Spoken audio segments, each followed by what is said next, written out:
Yan, una, syempre, bubuksan natin yung Makoto brand na helmet hook na nabili ko.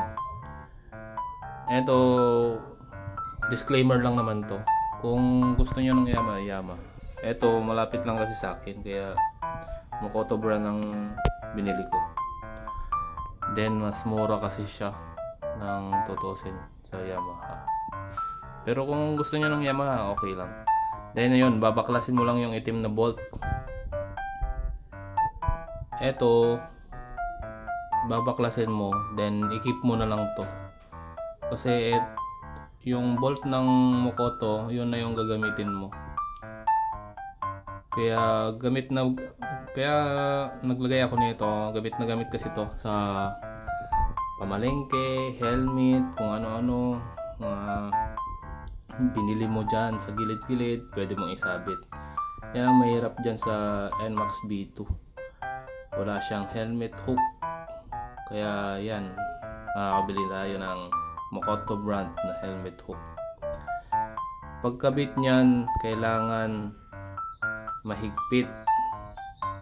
Kasi na-experience ko, yung pagkakabit ko niyan is maluwag. Ang tendency niyan, malalaglag. Magti-twist kasi yan yung hook. Kaya higpitan mo ng maigi yan para masikip, matibay. Yung durability naman yan, hindi ko pa na-testing, pero subok ko na sa half helmet. Yan, tatanggalin na lang yung bolt. Bali dalawa lang yan. Ipapalit mo yung Makoto brand na bolt. Makoto brand, then yung ingat lang sa pag i-screw kasi baka tabingi. Hindi siya lalapat.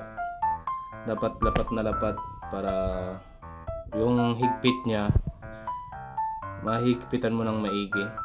Kagaya niyan, no? Yan, magti-twist yan kapag hindi mahigpit. Gaganyan yan. Kasi muntik nang nalaglag yung half helmet ko. Pero yung half helmet ko, half face is medyo mabigat. Kaya natagtag, nag-twist. Mas magandang i-twist mo pa right side para hindi siya mag-twist ng left pa laglag. Kapag may kanto kasi dito sa bandang kanan, kaya bandang papasok ng motor. Kaya yun yung magandang iset sa kanya para higpitan. Para hindi siya mag-twist. Ayun, tapos na. Okay na yung helmet hook. Okay na yan. Higpitan mo na lang ng maayos. Then, okay na. Pwede ka na mamalengke. Kung ano-ano, isabit mo dyan.